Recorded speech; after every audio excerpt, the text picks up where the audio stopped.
Alors, dans ce hors-série, on va proposer un objet qui serait bien utile à beaucoup d'utilisateurs de véhicules électriques. Hein. Rappelez-vous toute la série de hors-série qu'on a fait sur la mobilité électrique. Et c'est Benoît qui va nous présenter un objet, ma foi, assez insolite.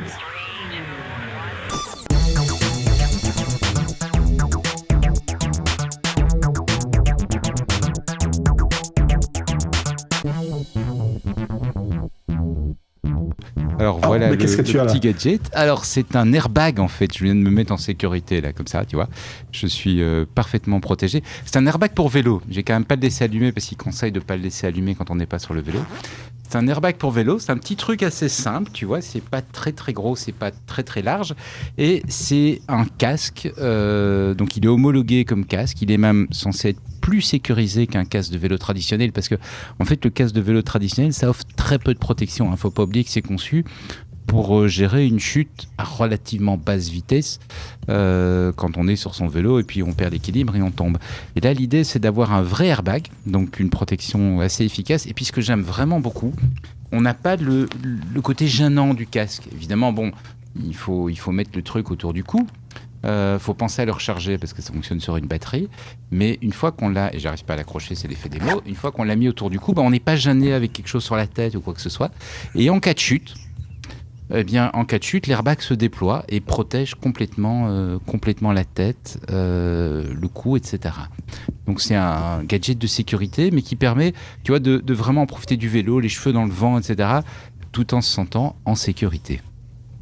C'est un peu comme les airbags qui existent pour les motards, en fait. Hein. Donc, c'est des gilets qu'on met autour de son buste et qui, donc, en cas de choc, se déploient. Est-ce que là, tu as donc, c'est de l'électronique, tu as des capteurs, des accéléromètres qui sont dedans, qui enregistrent le choc et qui vont se déployer en quelques fractions de seconde, je suppose. C'est ça l'idée, effectivement. Donc, c'est un peu la même chose, si ce n'est que les airbags de moto, généralement, ils couvrent le corps, puisqu'en fait, le casque, enfin, le casque moto, là, enfin, aujourd'hui, je ne pense pas que ça existe sous forme d'airbag. Donc, l'idée, là, avec les motos, c'est de protéger le corps. Ici, c'est de protéger la tête. Donc, ça se déploie autour de la tête.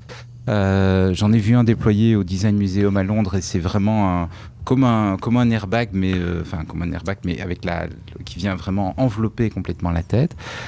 Comme tu le dis, effectivement, c'est un système électronique, donc il y a plein de capteurs à l'intérieur qui détectent les mouvements et qui repèrent le cas de chute. Alors il faut voir les vidéos. Pour être franc, il s'est jamais déployé. J'espère qu'il se déploiera jamais, ceci étant. Très bien. Mais donc il y a un côté où il faut à un moment faire confiance, mais les vidéos sont assez impressionnantes parce que tu vois la personne qui fait des gestes même, tu vois, qui fait du vélo un petit peu brutal, etc., mais qui ne tombe pas et l'airbag ne se déploie pas.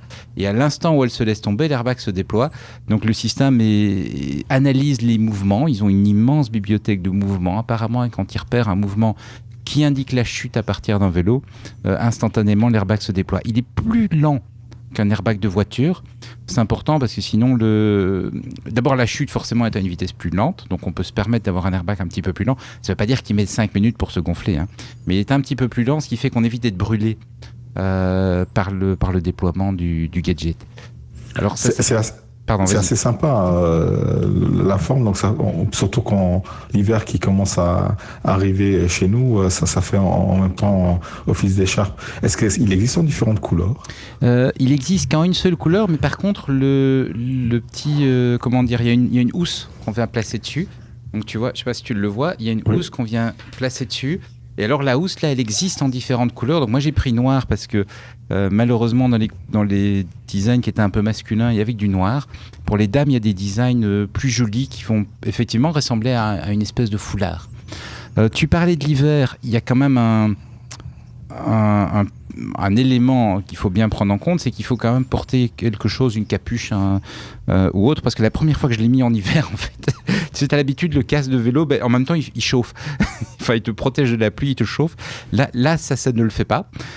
Et donc, il faut quand même penser à se mettre une capuche ou à mettre quelque chose. Moi, c'est vraiment l'été que je trouve le plus agréable. Parce que l'été, tu as le casque, c'est lourd, tu sues, tu transpires. C'est pas chouette. Et l'été, au lieu d'avoir ça, tu retrouves la sensation du vent dans les cheveux. Tu retrouves vraiment le plaisir le plaisir complet, quoi. Et les fabricants, d'ailleurs, les concepteurs disent que c'est ce qu'ils ont voulu faire. Ils n'avaient pas envie d'avoir un truc lourd, encombrant, etc. Ils voulaient vraiment retrouver le plaisir, la sensation agréable, tout en s'offrant le petit complément de sécurité. Oui. Donc on rappelle la marque, c'est Hofding. C'est pas complètement donné comme produit.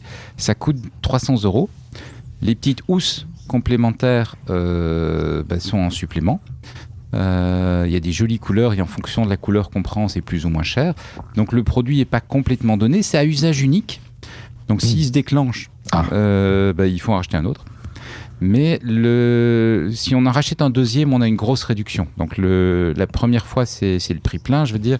Et les fois suivantes, les fois suivantes, on espère qu'il ne doit pas se déclencher. Hein. Mais si jamais il doit se déclencher et qu'on doit en racheter un autre, il y a un prix qui est un petit peu réduit. Justement, parce que sinon, ça serait quand même excessif. Et c'est en ça que c'est différent aussi. Tu parlais tout à l'heure des airbags de moto. Les vestes moto, généralement, tu peux simplement changer une bouteille et repartir. Ici, tu dois racheter tout le système, quoi. C'est usage unique. C'est un peu dommage parce que c'est assez cher. Bon, l'idée est très très bonne, je trouve. L'idée d'avoir différentes couleurs aussi, bien entendu. Mais si c'est à usage unique, oui. Bon, après, en même temps, t'es pas obligé de tomber non plus, hein. Ah oui, mais on n'est pas seul sur la route, hein. C'est souvent les autres qui te rentrent dedans. Donc voilà, mais voilà, si tu veux pas avoir l'air d'un abruti, comme avec la plupart des casques, Hofding. Hofding.